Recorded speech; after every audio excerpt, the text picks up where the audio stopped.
Show me! How long are you going to take? What time are you coming home? What are you doing with Skylar? It's already this late. Where have you been all morning? You didn't even come home to make lunch. I've been at the hospital to have a checkup. I reminded you when I left this morning, didn't I?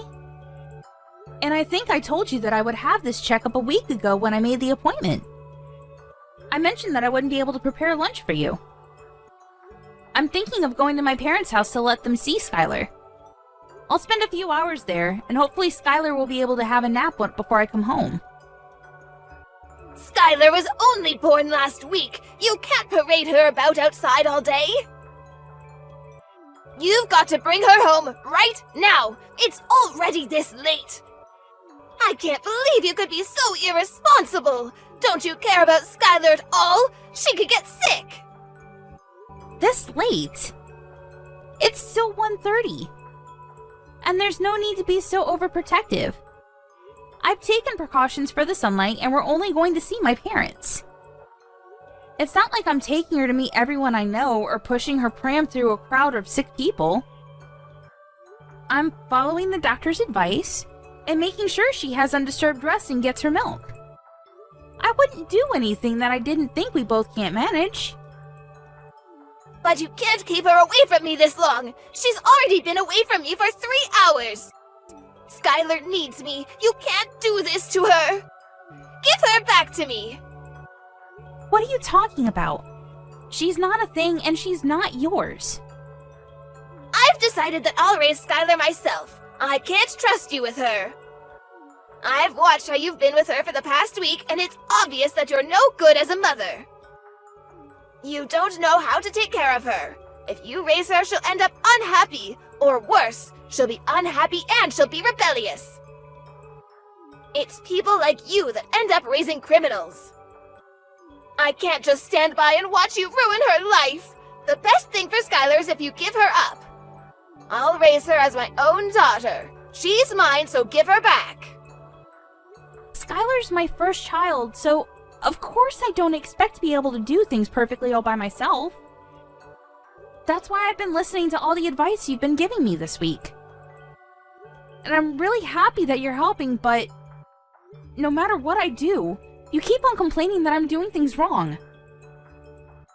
So that's what you're thinking of me. I'm doing my best to help you. How can you be so ungrateful? I bet you think that I'm in the way, don't you? You're the one that's living in my house. I'm letting you stay here. I'm providing the roof over your head, and I don't even ask for rent. I've done so much for you, and this is how you repay me? This is why I never approved of Daniel marrying a woman like you. You were the one that asked that we move in with you. Daniel and I were living together in our own house after we got married, and we planned to stay there. But you wanted us to all live together. You were the one that said you always wanted to live with your grandchild. You pretty much forced us to move in with you once you found out that I was pregnant, and I had to go through all the trouble of moving house when I was already really big. Why'd you have to put it like that? I never forced anything. Just ask Daniel. He was delighted to move back in with us. I've done so much for you. It wouldn't hurt for you to show a little more appreciation, too. Can't you at least say thank you? I think I deserve a lot more, but I shouldn't expect anything from you. Appreciation? I had a lot more of that when I first met you. But ever since I married your son, and you started to show your true colors, it's become a lot more difficult. Especially after we moved in together. And you wouldn't stop making hurtful comments about the way I did chores and the way I prepared dinner. The stress and fatigue just piled up, and I couldn't please you no matter what I did. I didn't know you could get any ruder. When have I ever made hurtful comments about anything you've ever done? If I've made comments, it's just because I'm giving you advice as your senior in life. If you think I've been hurtful, it's because you're trying to make me out as the bad person in this story. I'm an adult too. I understand the difference between advice and sarcastic, backhanded comments. And it's not just those comments. You don't like the food I make, even though I've done my best to follow your recipes. And if you really don't like my cooking, then you could always make your own. But you insist on having me prepare your serving too. And sometimes, you throw it all away, right in front of me. It's not just insulting, it's wasteful. Did you really think that I could just brush that off as advice? I don't understand how you could do something so mean, just for the sake of showing me you don't like my cooking. I threw it away because it didn't taste good. What's the problem? Did you really think that it was good enough to serve to Daniel and my husband? Nobody would want to eat something disgusting like that, so I saved them the trouble. I just did what they would have wanted to do anyway. If anything, you should be thanking me for not letting them eat something as horrible as that slop you call food. That's what I'm talking about. In the past few months we've spent living together, you've never eaten my food without making a face, a comment, or throwing it away. On top of that, you were making me do all of the housework right up until the birth. I couldn't have a moment's rest while you were around, even though my back hurt and my feet hurt and I was so tired. Even when my contractions started and I was begging you to call for an ambulance because Daniel was out, you wouldn't call and told me that I was overreacting. I couldn't even get to the phone myself. I thought I was going to give birth right where I was. It wasn't until Robert passed by my room and noticed that my water had broken that I was finally able to go to the hospital. I'm grateful for my father-in-law's care and consideration. But if you want me to be grateful for you, then you'll have to do something I can be grateful for first. You shouldn't expect everyone to do everything for you. You could have gone to the hospital by yourself. You're so spoiled. It shows that your parents must have been overly protective of you as a child. No wonder you're so disrespectful towards me. Did you really think that I could drive all the way to the hospital safely when I was getting contractions every 5 minutes? Even after I gave birth, you didn't say anything to me. You didn't ask me how I was doing. Not even a word about how well I had done, even though I was in labor for 15 hours. I was too busy thinking about Skylar. What did you expect? My first and only priority was the baby. So what if you gave birth? It's nothing special. I gave birth too, and you don't see me begging everyone for praise and compliments. I didn't expect you to compliment me. But I think anybody would be happy to hear something from family. And anything would have done. And I'd like to remind you that I was only discharged from the hospital a week ago. I've been waking up over and over in the middle of the night to feed Skylar. I haven't had any sleep at all this past week. I'm still trying to get used to a lot of new things, a lot of new emotions, and a new sleep routine. And I'm literally all over the place. But you're still making me do all the housework. I thought you said that it would be better for us all to live together because you'd be able to help out with the baby. But you haven't been doing anything. Even though Daniel and his dad say that I don't have to do anything, to rest when I can and not to push myself too hard, I have to do everything while they're at work because you won't do anything. Oh, you really are spoiled. You are the one that married my son, not the other way around. What's the point in having you here if you're not going to do the chores? You can't seriously think that you can spend your days just laying around doing nothing. You're being childish if you think that's how things work just because you've moved in with us. I'm here to be with Skylar, not with you. And you shouldn't expect everyone to be nice and kind to you just because you've given birth. So what? That doesn't change anything. You're sorely mistaken if you think you get to slack off just because you've had a baby. The only one we all care about is Skylar. I couldn't care less about you, and nobody else does either. We only need Skylar. I can't believe you're not gonna even bother to hold back your punches. I take it you mean that there's no use for me at your house if I'm not going to do all of your housework for you? That's right. I'm glad you finally understand. We only need Skylar to make us happy. I don't need a rude, disrespectful, annoying daughter-in-law like you around the house if you're not even going to do what you're here for. Even if you did do the chores and prepare our food, you're so useless I end up having to redo everything you do anyway. You're just wasting my time, and having you here is a waste of space too, so we don't need you here. So you think I'm rude and useless? Alright. What, am I wrong? I don't think I said anything you couldn't understand. I made it quite clear. We don't need you in this house. To be honest, I'd prefer if you'd leave as soon as possible and never come back. You don't have to worry about Skylar, she'll be in good hands. We'll raise her without you. I think that's best for her as well. She doesn't need a useless woman like you as her mother. I just want to check. If you want me to leave, then that means you don't want to live with me, doesn't it? How many times do I have to tell you? I don't want to live with you, and I want you out of my house, do you understand? Yes, I do. I understood that perfectly. Then I won't be coming back. I'll be staying at my parents' house. They've got a spare room that I can use, so there's no reason for me to return today. I'll go and get my things another day. Will that make you happy? Of course, do whatever you want. You're an adult. I don't care where you stay as long as it's not in my house. Nobody in this house is waiting for you to return anyway. I'll have Daniel go and collect Skylar from you when he gets home from work, so make sure she's had her rest and you've got all her things ready by then. I'll let you spend these last few hours with her at least.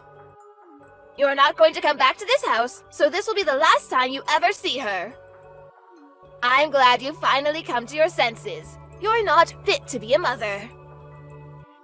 I understood the part about not coming back to stay in your house, but you're wrong about one thing.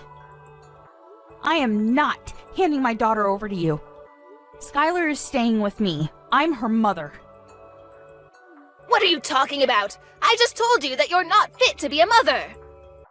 Are you going to take her away from me? You can't do that. She needs me. Oh, you think that I'm not fit to be a mother because I need support to raise her and because I can't handle all of the housework on just 1 hour of sleep a night? You expect the impossible from me. You're saying that I'm taking her away from you, but you're not her mother. She was never yours to begin with. She's my granddaughter. That makes her mine. I don't think that your way of thinking that she belongs to you is very healthy for Skylar. I don't think that raising her in an environment where you think that you can treat me however you like is good for her either. Daniel and Robert have both lost their patience with the way you've been treating me. I know that the both of them have done their best to talk with you privately and get you to change your attitude. But it still hasn't changed after months. And if it's only going to get worse now that Skylar's born, I'd rather not live with you either. Your own son and husband have given up on getting you to change your ways, so there's no way I can keep hoping.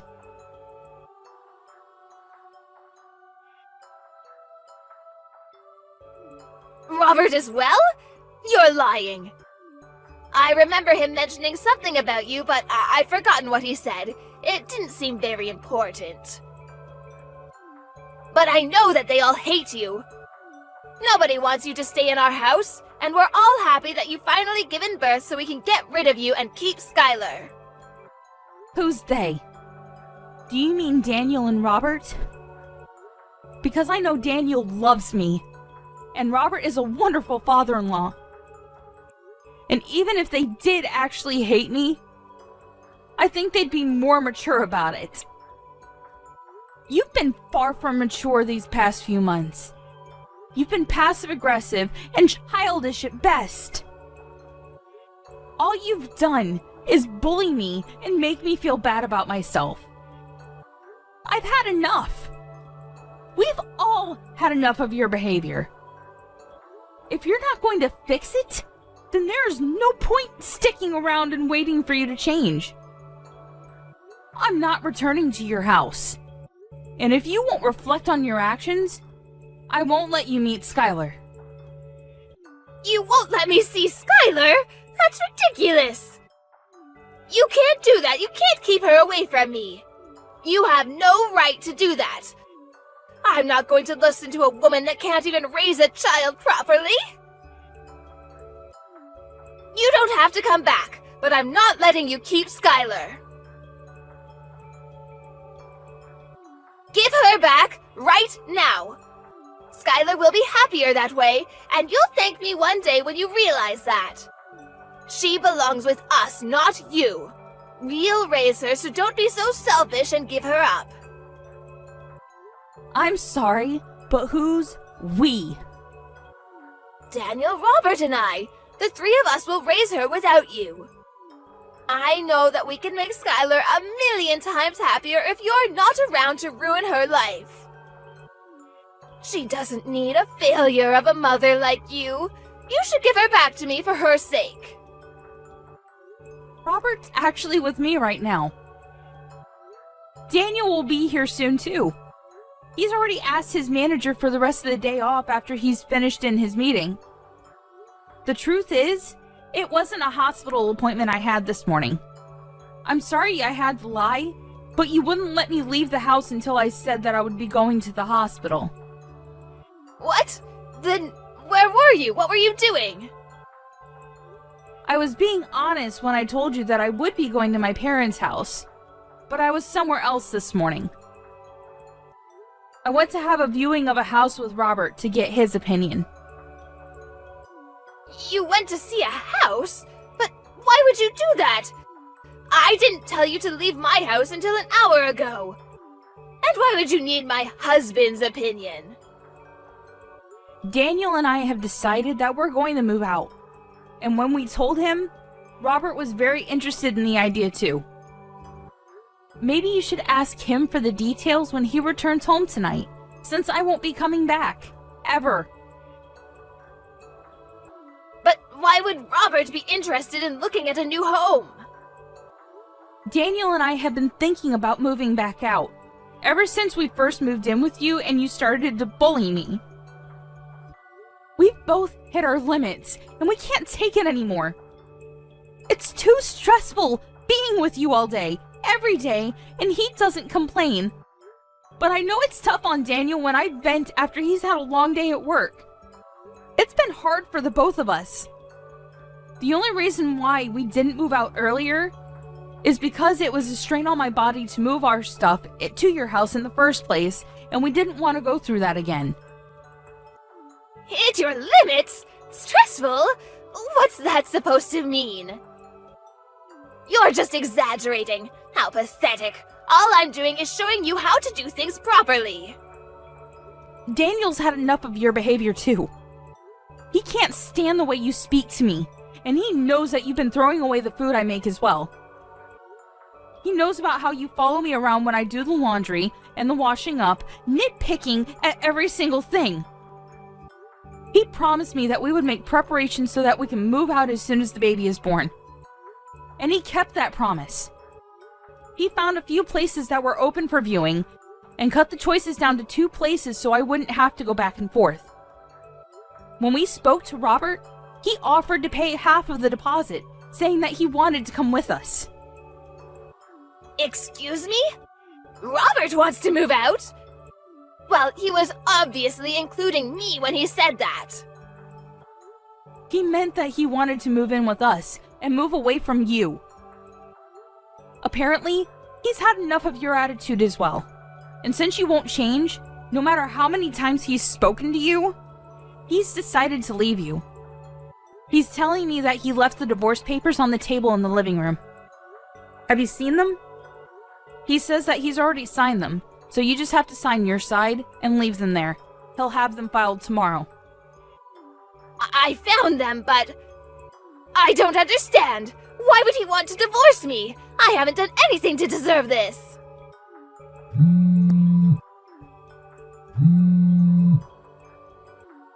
Answer the phone! I want to speak to my husband! He's with you, isn't he? Let me talk to him. I can't trust a word you say.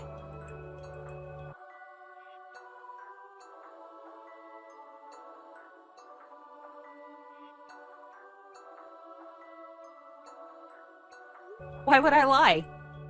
Those papers have already been signed, haven't they? I wouldn't fake his signature just to trick you. Robert says that he'll talk to you when he gets home, but that he's already made his feelings clear in past conversations. You just haven't been listening to him properly. Anyway, we're busy getting our new home ready. Could you wait until later? I don't understand why Robert and Daniel have to move away too.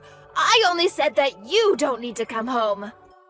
What about me? What am I supposed to do? They can't leave me here by myself? Robert says that he'll give you that house in the divorce. He has no need for it if he's moving in with us, and he doesn't want you causing us trouble just because you can't find a new home for yourself. You're lucky he's being so generous. Daniel and I had no intention of living with you ever again. And of course, we're not going to give you our daughter. Robert's decided that he wants a divorce, and that he doesn't want to live with you anymore. I think that explains everything you want to know. What about me? I'm going to live here all by myself? You're not making any sense. Why can't I come with you? Weren't you listening to what I said? We've told you over and over that the way you've been treating me is unacceptable. We wouldn't have had to do this if you had fixed up your attitude and stopped behaving so immaturely. If you had listened to your own husband's warnings and your son asking you to stop treating me so horribly, we would have never decided to move out. We would still be living with you, and you would still be able to spend time with your loved ones. But unfortunately, you haven't shown any signs of changing or even feeling bad about what you've done. You deny all responsibility, and we've had enough. Because of your selfishness, you'll have to spend the rest of your life all alone. What about Daniel? What does he think? He can't be serious about leaving his own mother all alone. I raised him. He's better than that. He would never abandon me like this. You've tricked him into thinking I'm the bad person and convinced him and my husband to follow you. Have you forgotten that Daniel was the one that was always intervening and defending me from you when we first moved in? He was doing his best to keep himself between you and I when he could, and making sure that I wasn't stuck with you alone when he was at home. But then he had to start a new project at work, and was coming home tired more often, and didn't even have the strength to argue back the things you were saying to me. The stress of work and your treatment of me was accumulating for him too. That's when he promised that he would find us a new place to live. We realized that the best way to deal with the situation was to just put space between us and you, for the sake of our physical and our mental health. You're lying. Daniel would never want to leave me. And Robert can't be serious about getting a divorce. At this age, I'll never be able to get remarried. I'll be alone. Can't he rethink the divorce? I'll do anything. He's not honestly thinking we should get divorced, is he? You'll have to talk to Robert directly about that. Though he says that there's nothing more to say. And we've already chosen a new home that has enough room for the three of us and Skylar. Robert is welcome to live with us, but there's no room here for you. Moreover, Robert's actually put a lot of money into this house for us. He's been very considerate, since Daniel and I had to pay a lot for the hospital bills last week. We don't plan on telling you where our new address is either. But I'll never be able to see Skylar ever again! Are you honestly going to separate us? I'm not going to let you see her. You'll have to show that you can change first. I don't know if you can, but if you want to see her, you'll have to. I don't plan on meeting you until then either. I'm sure you don't care whether you see me again or not, but I just wanted to make it clear that this is what happens when you treat someone as though they're inferior to you. You end up alone. What did I do to deserve this? Why is everyone leaving me behind? You're telling me that I have to spend the rest of my life, my elderly years, all alone? That's too much! You don't have to go this far! I thought I would be able to spend the last 20 years of my life taking care of my grandchild. I wanted to have peace and quiet, and not worry about any of the chores or worry about money. This isn't what I wanted! I was dreaming of my life as a grandmother, but now I'll have to get a job! I have to do everything myself! I won't be able to see my family. That's not fair! Really? I guess you hoped that I would be the one to take care of all the chores and plan to live off your husband's savings and pension. All without lifting a finger yourself. But you ended up breaking that dream with your own hands. You should have been more respectful towards the people around you if you wanted them to love and take care of you. I'm tired of you complaining about every little thing I do. But now, you'll have to do everything yourself, and you won't be able to see your family ever again. That's the price you've paid. You'll have to accept it. Fine, I understand I made a mistake. I shouldn't have been so nagging. I'll do my best to get on with you from now on. I'll change the way I've been acting towards you. So please don't move out. It's too late for that. We've already paid the deposit and signed the documents for the house. We won't change our minds about living away from you. And we'll be moving all of our things into the new place over the next few days. We're all going to live here in peace without you. Robert will be returning to your house this evening to pack up our essentials, so you should have a good long talk with him then. He'll be staying there until all of our things have been moved. But he's quite adamant about having the divorce, so I suggest you forget about talking him out of it, and talk about how you can make an effort to change your behavior. That way, you might have a chance to meet Skylar in the future. Naomi, I'm sorry. Let's all live together. I don't want to be alone. I think we might have gotten off to a bad start, but I'll change. I'll do whatever it takes. I'm sure you'll come to understand why I was so harsh towards you. It was for your sake, but I won't do that anymore. Just let me see Skylar. I find it hard to believe that you'll change when you're still making excuses. You can't even apologize properly. It's too late after all. You can't change. Besides, you were saying yourself that you don't want to live with me, remember?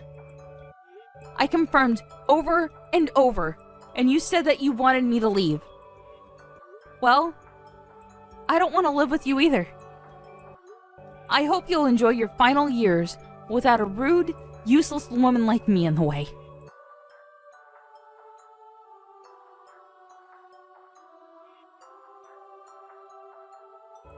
After her conversation with Naomi ended, Kim had no choice but to wait for her husband to come home.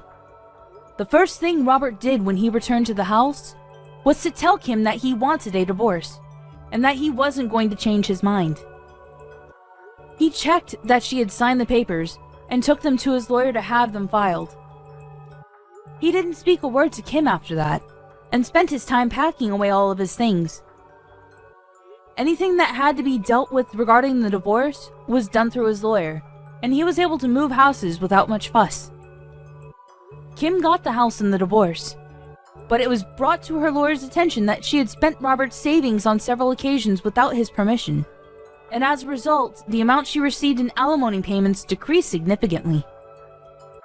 It wasn't enough for her to keep up the payments for the household bills, so she had to find a job in order to earn some money to pay for other essentials. She was so desperate to meet Skylar that she went to Naomi's parents' house and demanded that they tell her Naomi's new address. It didn't occur to her that she should have just shown Naomi that she was making an effort to change. In the end, Naomi's parents called the police because of how aggressive Kim was being, and Kim was taken away in a police car to be questioned. Kim was not only divorced and looking for a job, but had also been slapped with a restraining order from Naomi's parents. On the other hand, Naomi and Daniel were living happily ever after with their small family and were looking forward to having their next child. Robert was delighted he was freed of his selfish wife and was taking great pleasure in taking care of his granddaughter.